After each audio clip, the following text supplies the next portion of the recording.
All right, guys, final 69-63. Michigan pretty much took charge the whole way. It got a little bit scary there at the end, but it's one of those stories from day one when we watched them early in the season blowing out major teams by 30 and 40 points.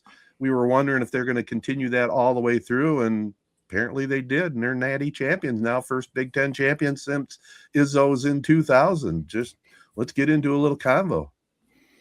Yeah, it is kind of funny that when you look back on the season, they really have been the best team all season. I mean, even when they had that lull in the middle of the season, if you want to call it a lull, where they lost a game or two, and then, they had a couple close games.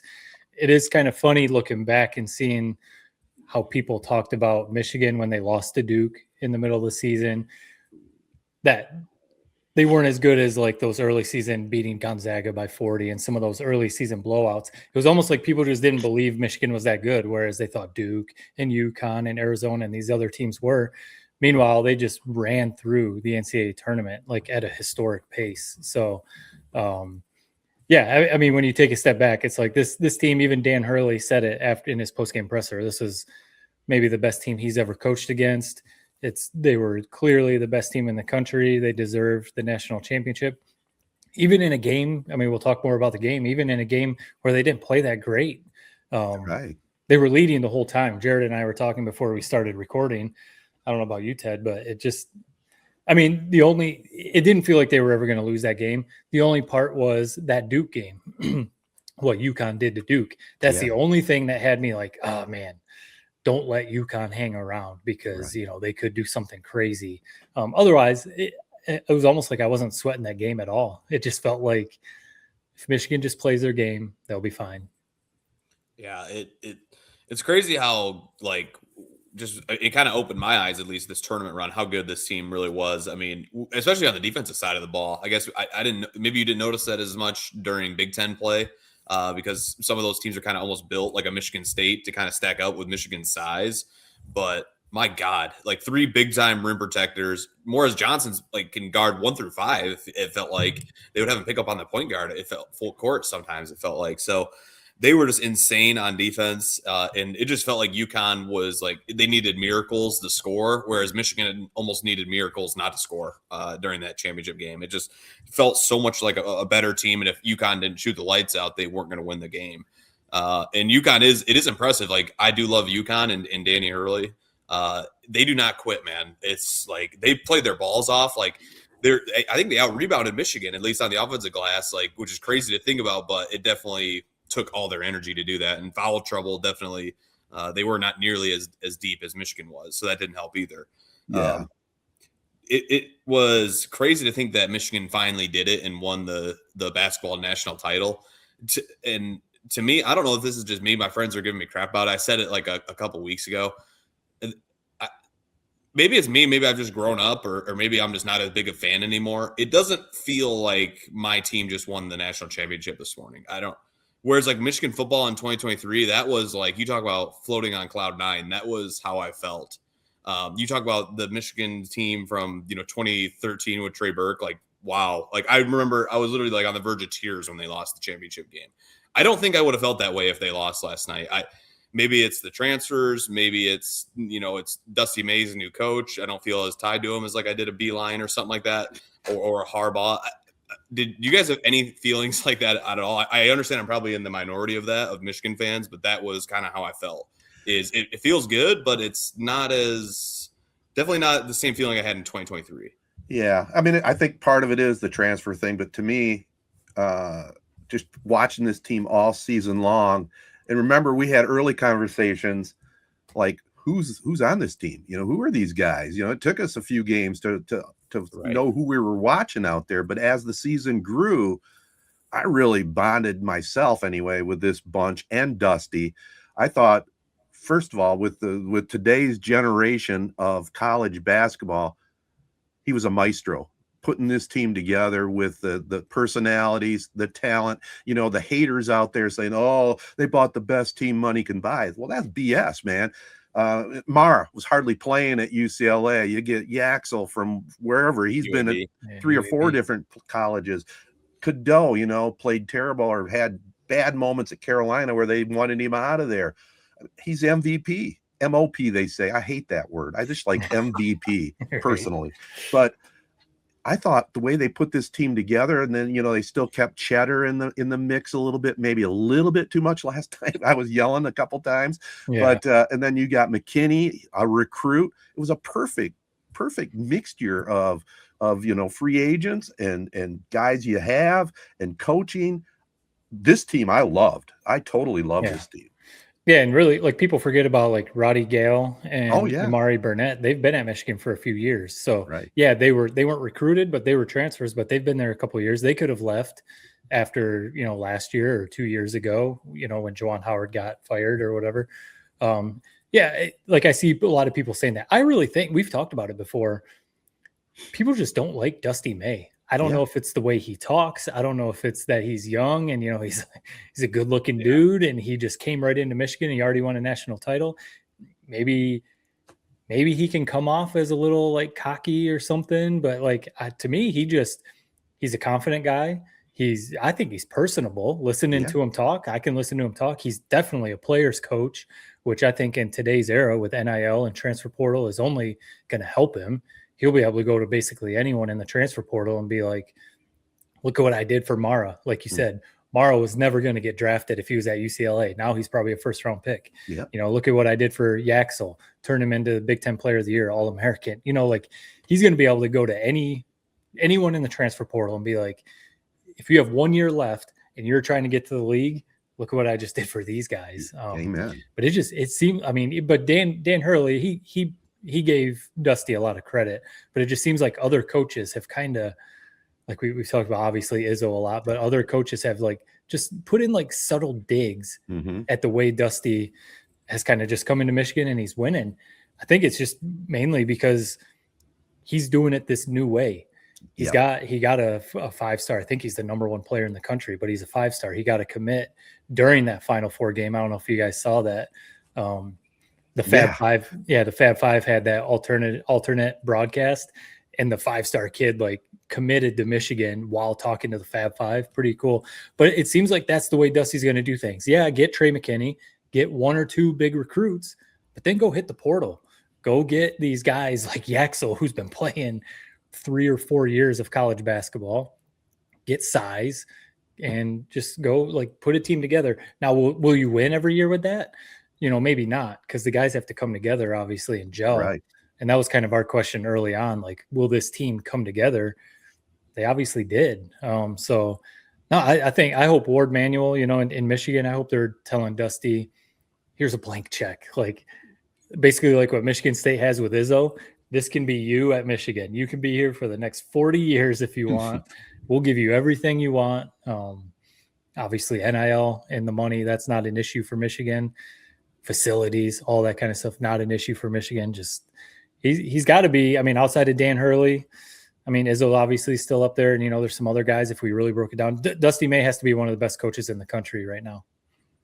Yeah, people comparing him to like Signetti. Maybe not quite Signetti's level. That was insane. That's a good comparison, though. That's a good comparison. Saying that, and that's the thing. It is like maybe you hate how they built the team or whatever. That is, if you want to win a title, that's what you got to do nowadays. Every team even in football, even in football, like with Signetti. Like Tom Izzo, I don't understand where he gets off on this whole no transfer portal. Like, one, he's brought in players via portal his entire career. Hauser, he did. Bryn Forbes, he did. Like, it's not like he's never done it. So, and if you look at Michigan State, not to bring it back to them, they were 1 portal player away from being a Michigan level team this year. And they just didn't do it. They just would rather, I guess, die on their sword and lose in the Sweet 16 every year. This is the new world. And I'd argue Michigan, like, there's a reason Dusty May is not going to North Carolina. I'd argue maybe Michigan is a better job than North Carolina as it currently sits, because we have unlimited NIL. That's all you need. Like, that's why we got Lendenborg. Is whoever has the most NIL is the best job. And I don't know who has more NIL than Michigan, truthfully, in the entire country. So I think we're set up for the long haul with Dusty May. I think he's a great coach. It's amazing how, 1, he can recruit, and 2, how this team just – it seems like we maximize the talent. Like you said, Mara wasn't playing at UCLA. And then I look at him on Michigan, I'm like, how is this guy not playing? Like he was, Shit. I mean, ultimate rim protector and just was basically a cheat code, it felt like at times for Michigan. So it was pretty amazing to see. And then I'm excited to see what they do next year with McKinney. I mean, he kind of came on late in the tournament and he's been good all year. Some people say maybe he's a lottery pick. I think he's going to be back next year. He already said he's coming back. Okay, perfect. Good. He's going to be next year. Yeah, him and Cadeau said they're coming back next year. Oh, yeah, they're going to be loaded. So, and they'll replenish whatever they lost. They're obviously maybe not going to get a Yaxel in the portal, but they're going to be damn good again next year. And so it's pretty amazing what they've done. And like you said, maybe it was just me. I didn't quite take them seriously until, it was, February and I really started watching. It was until they beat Michigan State that first time. Then it kind of started feeling like, all right. Yeah. And so that it makes you feel dumb. Like, man, I should have been watching these guys from the very start. And I just wasn't. So next year, that's not going to happen to me next year with Dusty May and Michigan. Like they are for real. This has now been 2 seasons at Michigan where they won the Big Ten tournament last year. They won the Big Ten regular season this year, made the Sweet 16 last year, champions this year. It's like we are spoiled when it comes to basketball coaches. We've been outside of maybe UConn the last 15 years. I don't know who you would point to. We have 3 Final Fours, a championship. What did Beeline have? 5 Sweet 16s and an Elite Eight. Like we had an Elite Eight. We had a Sweet 16 with Dusty May. Had a Elite Eight with Juwan Howard. Like this Michigan basketball is outside of UConn the best in the last 15 years. I don't think that's debatable. Yeah, I mean, it's been a hell of a run. I want to back up for 1 second too, Matt. You brought it up, the Fab Five alternate cast. It's kind of neat being out on the West Coast area in that 3-hour time difference because Sunday after the wedding, we all gathered at my brother John's Verbo, and we watched the Fab Five rebroadcast. Yeah. That was kind of interesting, I mean, that's Chris cool. Webber. He's not shy talking wise, man. He was taking over the mic, but it was kind of cool to see the Fab Five there. And it was just fun to see that and then follow that up with Sunday Night Baseball with the Tigers. So that was kind of cool. But just for one more comment on the game itself, for me, Yaxel, I thought that was a hell of a performance. Even though he didn't have the best game ever, he played well. He didn't try to force too much, and the other guys took over. So I think it was just great seeing him end his career there at Michigan, and he'll be a lottery pick, right? Yeah, I mean he said it multiple times in interviews that there's no way he wasn't going to play. Right. I mean this was his journey. There's no way he wasn't going to play in the national title game, and it was clear he was limited. He had that stretch there in the second half where he missed like 3 threes in a row and airballed one of them, where you could tell maybe he was trying to force it a little bit. But he never tried to take over the game. I think he knew that he was limited, so he let Mara do his thing. He let Cadeau when he came back. He let McKinney and all these other guys do their thing. Mara, obviously. So I mean, the game, like we said, it felt in hand the whole time. A lot of people are complaining about the free throw shooting disparity and the fouls, and it's one of those things. Like obviously we're Michigan fans, so people are going to say, "Oh, you got your maize and blue glasses on." I honestly think if you watch the game, I don't think the refs were one-sided. UConn all season, that's the way they have played. They're ranked number 310, so basically the bottom of the country, 310th in free throw attempts because they play outside the paint so much, and that's what they were doing last night, trying to shoot threes. They knew if they were going to beat Michigan, they had to shoot threes. So they're already one of the lowest teams in free throw attempts, and they're one of the lowest teams in fouls committed. Their whole season has been physical, hand checking, committing fouls, and low free throw attempts. That's just who they've been all year. That's how they get by. They're a physical team. That's how they beat Duke. So, I mean, the people that are just sitting there looking at, Michigan did attempt a lot more free throws. Give Michigan the credit. They only missed 2 or 3 free throws. Yeah, they made them, man. So, you got to give them credit. And if you watch the game, I really don't think the refs were one-sided. UConn was just physical. They were fouling a lot. Yeah. And honestly, you could probably say there were a number of calls they didn't make that they could have called fouls, So I don't think that really was an issue. UConn was, I think they saw if we're going to beat this Michigan team, we have to shoot threes and we have to be physical with them. And they tried, and it was working for a while, but Michigan, they just kind of took over. They were cold. Michigan, I saw hit one of these random stats. You always see these stats like where they're like teams that do this have this record. It just seems like they just add stat after stat until they can come up with something crazy. Right. Like I saw it this morning, all time in the tournament, teams that shoot under 70%, or no, all time teams that score under 70, like Michigan did last night, shoot under 40%, shoot under 15% from three, and get out rebounded. So basically, that just sounds like a terrible game. Shooting bad, out rebounded, don't score. They are now 1 in 50 in the tournament. That one is Michigan last night. So basically, like the way Michigan played last night, UConn should have won. But Michigan really is just that good that they're able to overcome it. I saw they had like the third best point differential in the history of the tournament. They were plus 124 point differential. I mean, they were just blowing teams out. A couple of those matchups, St. Louis, Tennessee, people thought Alabama, they thought could upset, obviously, the Arizona game. They thought, okay, this is where Michigan's going to come back down to earth. And they didn't. They were just barreling through teams. So, I mean, it honestly, like you can, again, we're Michigan fans. I mean, look at Ted's in a Chris Webber jersey. I've got the helmets behind me. We're Michigan fans. But you can honestly have a conversation that this might have been one of the best seasons in college basketball history with the way they just blew teams out. They had the number one strength of schedule in the country, and they went 37-3. I mean, you can't argue stuff like that. Yeah, just wish they would. I mean, this is getting greedy. I wish they would have won that damn Duke game. Then it would have been like the whole year. Everyone would have said this is the number one team, and nobody can touch them. It really does feel like that Duke game is what made people go, Right. Yeah. And it is crazy that we really did not play well. I mean, not the fact that Mara never got in foul trouble this entire tournament, and not that it even would have mattered, really. I mean, they just were locked in from start to finish once the tournament came around and got out of Big Ten play, and it just was freaking impressive. I saw Dan Hurley said something about the refs, basically like if these guys are my refs every game, I'm going to sleep well at night. So even he's like, they didn't call it that game. Like he basically said something along the lines of teams were playing so hard, it would have been a tough game to officiate. And it was like high intensity. It was. And especially, I felt bad for UConn. Like every time they got near the rim, it's like somebody's just lurking to block a shot. Like it just was an impressive defensive display. And like it's not just the big guys. Like Roddy Gale is always jumping up and getting blocks. Yeah. Like it's the whole team of Michigan blocks shots. Best defense I've seen maybe ever in college basketball. It just was.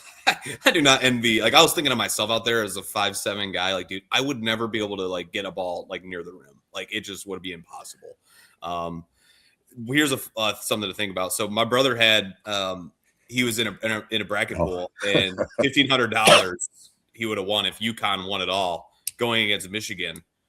I was wondering what do you guys think your threshold would be money wise where you wouldn't where you would root against Michigan in that game? I'm not gonna lie, if I had $1,500 on that game, I'm rooting for UConn. No. Like that's just the reality.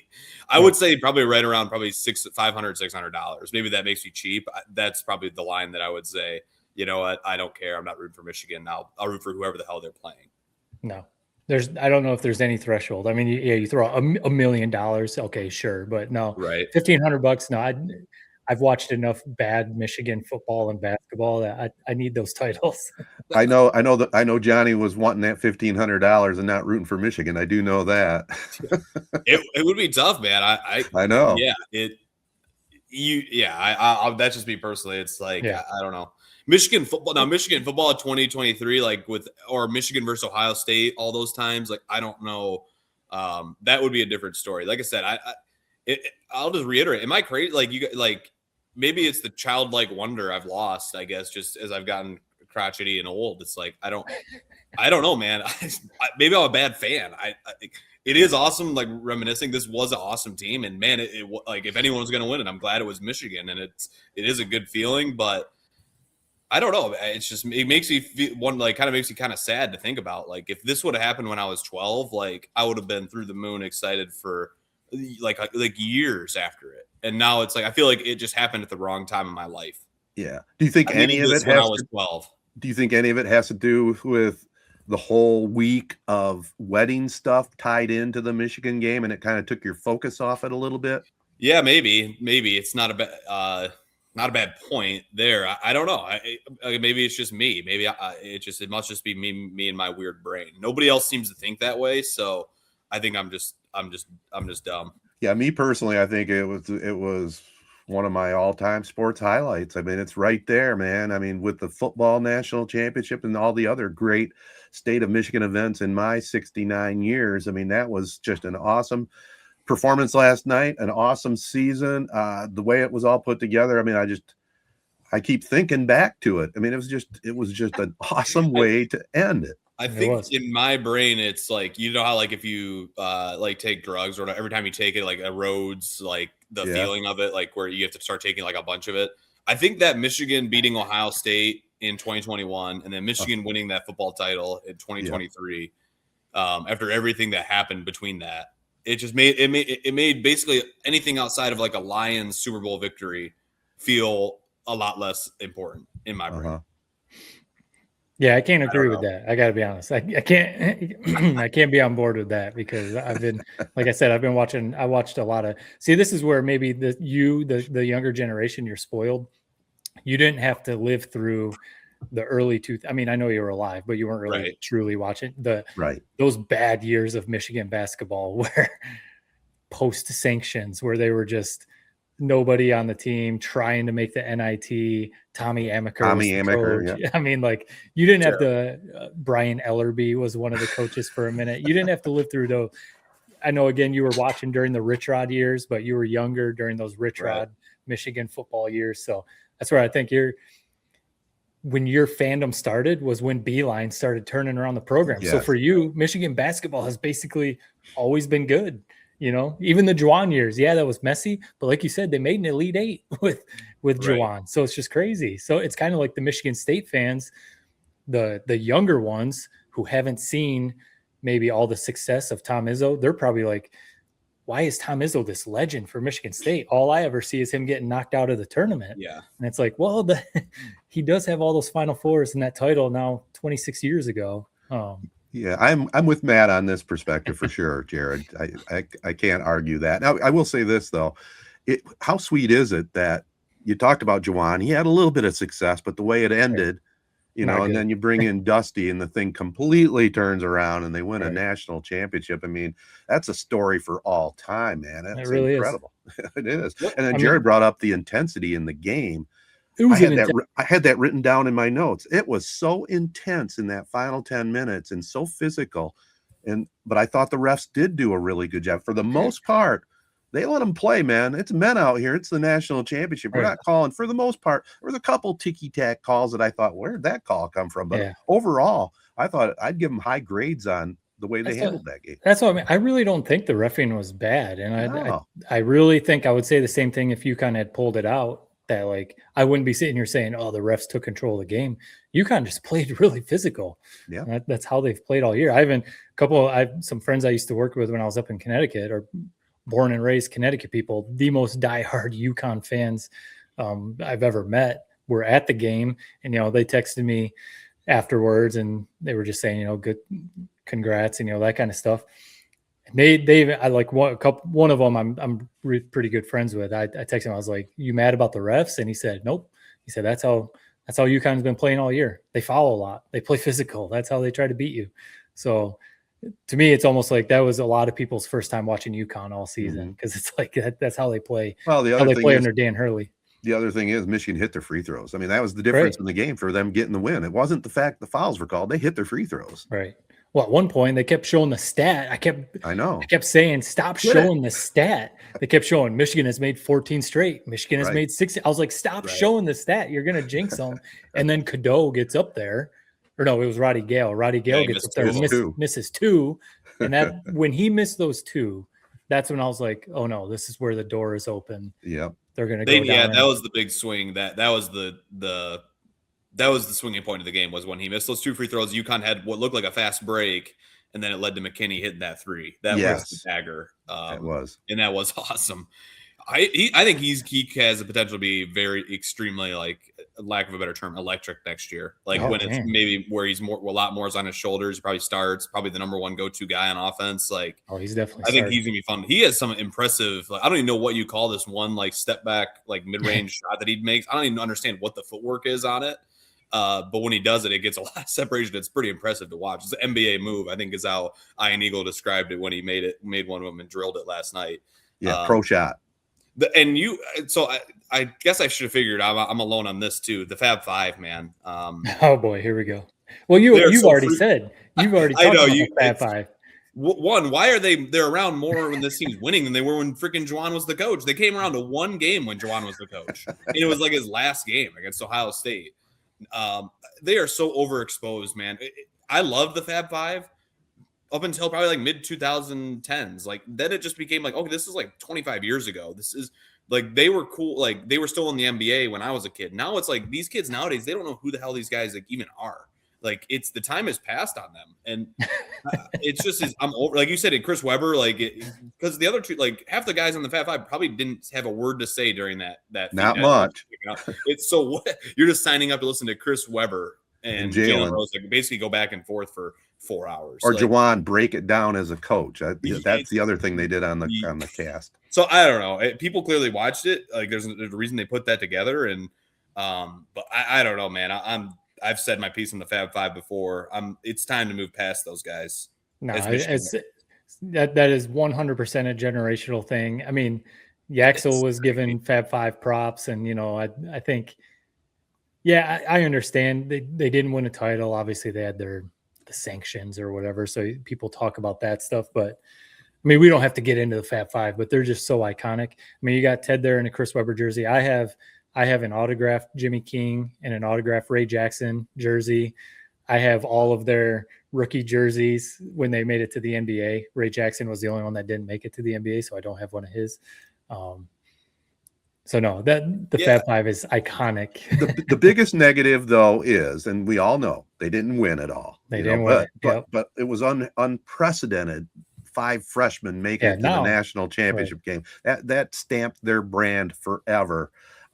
This is now 35 years ago? Is that right? Like, was it 1990? Or what year was it? 91, I think. 90. 92, 93. Years ago. Okay. It's 30 plus years ago. Like, it's just, it is like, I don't know. I'm not the target audience for it. It is like people around like within 10 years of Matt's age, probably like window, I guess millennial, I guess you could say. Yeah. That is the people that love them. Even me, man. I mean, I remember living that whole thing. It was iconic. It was, and they changed the culture of basketball with the long shorts, the black socks, the trash talk. I mean, it was the Fab Five. That's a brand. Now, I will say this on the other side. Okay, well, when do you stop like celebrating that? I guess like Bill. Like, I mean, we want to go back to like Bill Russell's days, like he integrated the league. No, like, hold on a minute. Hold on a minute. I mean, I understand it. I'm not sitting here celebrating it. I was going to make a comment about the '89 team when I watched that Fab Five alternate cast. I thought, my goodness, how awesome would it be if they put together the '89 starting five? And it's a national championship game. And if Michigan would have wore the blue jerseys with a big M on Michigan, I wanted to see that. But it is what it is. The Fab Five have personality, and it's not ever going to go away. And yeah, it was before your time, Jared, but I can see why it is what it is. There is a side of it too that Jalen has his own media company. Right. Chris Webber works in the media, so I'm sure that was a part of it. I'm sure they got together and were like, "Hey, we're both working in the media world." I think Jalen's trying to get into like acting now too. Right. So I think it probably was a side of that of like, hey, let's do this alternate broadcast. Let's get the guys together and do this. I got to say one thing though, it was annoying me a little bit, especially Weber yapping, but I got to give high credit to the talent guy that was organizing it all together. Oh, right. He had his hands full, man. Oh yeah. It seems like every time they do one of these alternate casts too, it's like always a blowout. It's like always like the word. Like it always takes a hit when it's like a 20-point blowout the entire game. Like I feel like they always do it during the college football playoff or something like that, and it'll be I remember the McAfee feed, Georgia versus TCU, and I'm like, man, this would be difficult. to do this game when it's like literally a 50-point blowout. Are you guys like me? Because I'm always going to want to watch the A team in the broadcast. And it just worked out timing wise. We were able to watch the alternate broadcast the next day. That was like the best of all worlds to me. I'm always going to watch the A team broadcast, though. Do you have we've talked about it. Yeah, we've talked about it with Monday Night Football. Like, right. If it's not a game I truly want to watch, I'll watch that like Manning cast, and see that. Otherwise, as far as Monday Night Football, I want to hear Joe Buck and Troy Aikman, or like on the game last night, I want to hear that A crew because I like that crew, Eagle and Grant Hill and Rafferty. I think that's a really good crew. I usually do. But yeah, I mean, what do you guys? I was gonna say, Jared, you saying like kind of meh on Michigan winning the title. I was thinking last night as I'm waiting for one shining moment, how many one shining moments I've watched. And it's not Michigan at the end with the confetti falling down and stuff. That alone made me like, this is potentially a once in a lifetime experience right here. Watching one shining moment and it's Michigan winning the national championship. That alone made me like, this is pretty cool. It is it's the best video every year. And like, it is unique watching Michigan be the last team that they show. And a great call by Ian Eagle. You know, what do you say? Like, hail to the champions, hail to the victors, or something like that. I thought it was a good call from him at the very end too. It is a good point. I did stay up and wait for that, and it does give you chills. I mean, when you just see the first 5 seconds of that song with the March Madness, when those horns images, it always gives you chills. One thing I've noticed in the last couple of years with the one shining moment, I don't know if I like it or not. And this is just more. You probably don't like it because you seem to not like anything.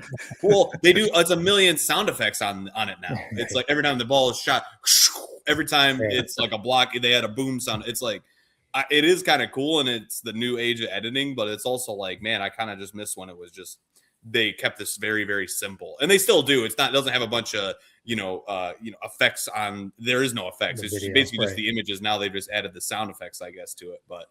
There's a lot more. It seems like there's a lot more sock calls too. It seems like it used to be like a couple, announcer calls, and then it was mainly just the song.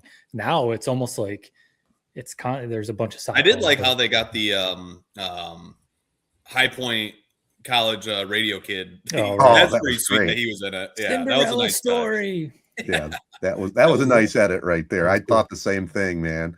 Yeah. So overall, so Michigan wins the title. What's the overall quick? I mean, we're probably moving on. The tournament altogether.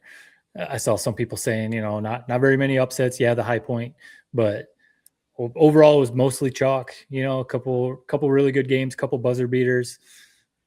I'm sure I know Jared's review is probably overall I thought it was a good tournament. There were good games, and Michigan won it. Great tournament.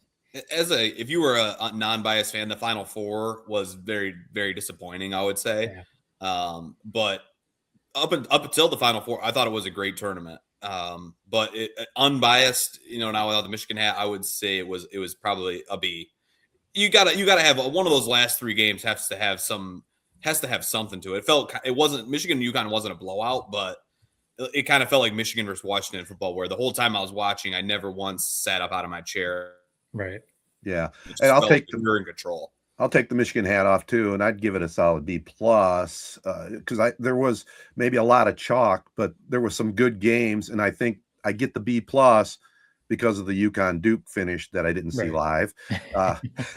That was an incredible moment, and what a final shot in a game, man. I mean, it's classic. So overall, the tournament.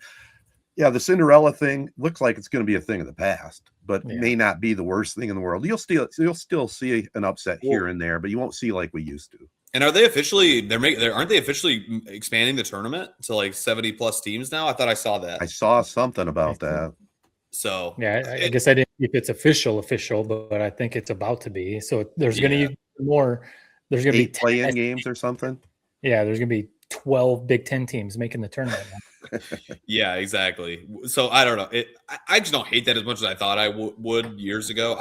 To me, I go to the football. If you had to tell me which one, I'd rather them expand the basketball tournament to 100 teams than expand the college football playoff anymore. But that one's good. That's coming too. But we'll see. I don't know. Yeah, just to me, I agree with what you said. I thought the Duke UConn finish really carried it up basically a whole letter grade, I would say. Yeah. That was an all-time game. Absolutely.